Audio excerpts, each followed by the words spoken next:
മനസ്സിനുള്ളിൽ ദൈവമിരുന്നാൽ മനുഷ്യനും ദൈവവുമൊന്ന്.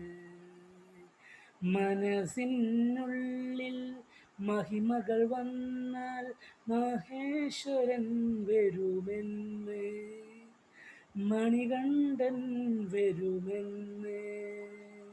വിളിക്കൂ, ശരണം വിളിക്കൂ, വിളിക്കൂ, ശരണം വിളിക്കൂ.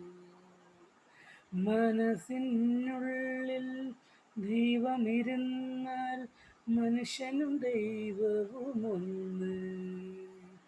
മനസ്സിനുള്ളിൽ മഹിമകൾ വന്ന മഹേശ്വരൻ വരുമെന്ന്, മണികണ്ഠൻ വരുമെന്ന്. വിളിക്കൂ, ശരണം വിളിക്കൂ, വിളിക്കൂ, ശരണം വിളിക്കൂ.